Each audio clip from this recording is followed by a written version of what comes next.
Hello everyone, this is the Asus M32.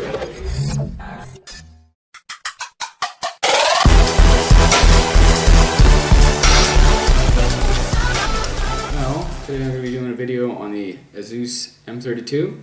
The reason I'm doing this review is I felt it was misrepresented by users online, online reviews due to Windows 8.1 issues. A couple were Wi-Fi and the other one was shutting down issues, which were actually settings that were preset to shut down to save power, or in the Wi-Fi card it was preset to auto, which means it would switch between 5 GHz, 2.4 GHz, and a couple other ones.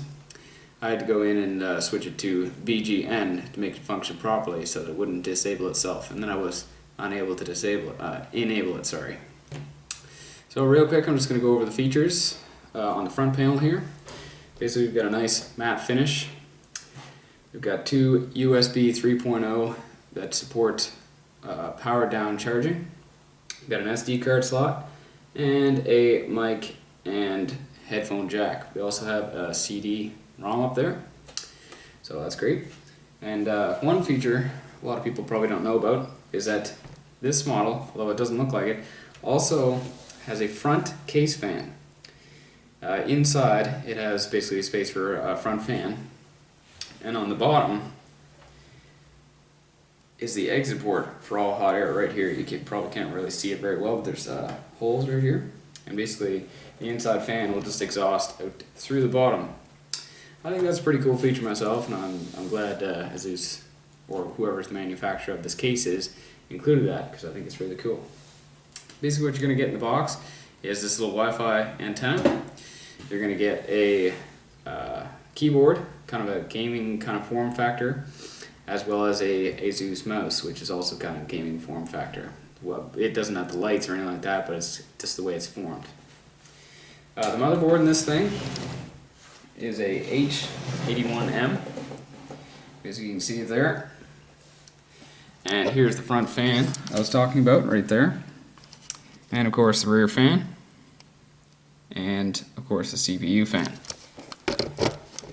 Now the reason why I picked this specific PC is because the socket is 1150, which allows for you to update it to a Core i7 4790K or what, anyways, the top. Okay, so basically here's the inside. There's my board. We got 2 RAM slots here. They support up to 32 gigabytes. We have one PCI 3.0 x 16 for a video card. I just got into a desktop, so I'm not going to be doing multiple graphics cards or Crossfire or anything crazy like that. I'm just going to be having one graphics card. You may want something different, so you may have to upgrade to something else. I don't know. But for the price point, this is pretty good. We also have 2 PCI 1 slots, which one is for the Wi-Fi and Bluetooth, and the other is for something of your choice. So there's not a lot of extra ports, but for a mid-range user, or a lower-end user, or someone who's just getting into a desktop, this is going to be perfectly fine. In here we have the front case fan. Well, there's no fan there right now, but it's upgradable. So basically you could put one in there. But anyways, you have the front case fan port at the back and the CPU. This is a nice big cooler. The CPU, it'll keep it nice and quiet.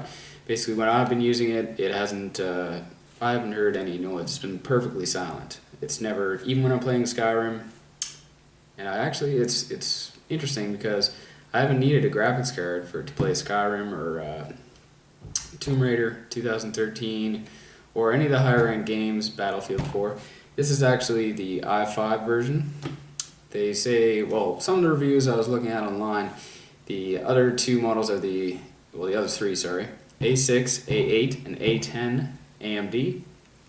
And they said online that the A10 ran Battlefield 4 without too much issue. The A8, you had to scale it down quite a bit, and of course the A6 could barely play. You'd need a graphics card for that. But anyways, I picked the i5 because I wanted to be able to upgrade to the i7. Because I'm going to be doing a lot of video editing, some light gaming, like Skyrim, things like that. And of course, later on I want to be able to upgrade the graphics card. because I'm not going to need, well, I wanted to have the ability to put in my own graphics card instead of having one stock that was a piece of crap, because PC builders now usually don't include, probably never did, include very good graphics card with their actual systems. So that's pretty much it for the inside of it. It's got a 1 terabyte hard drive, and I found it was partitioned kind of funny. Basically it had a 150 partition and a 800 partition. One was data and one was the actual C drive. The C drive was the 150, which I found funny. But I think the reason they did that was so that it could boot extremely fast, because this thing just blazes booting. Now we're just going to move to the back here. Very simple stuff. Just the regular things. Power, fan, and another USB, HDMI, got a VGA, 2 other USB, and an internet cable. And of course your speakers and just the regular stuff. And of course the Wi-Fi connecting down here. You can't really see it, but see if I can tip that up a little bit. These are the 2 Wi-Fi connecting to the actual card inside. So this has a 350 watt power supply. It's not a huge power supply. I'm going to want to upgrade anyways, so it's not a big deal. But obviously that's going to come a little bit later when I actually get a graphics card. Because playing Skyrim on the i5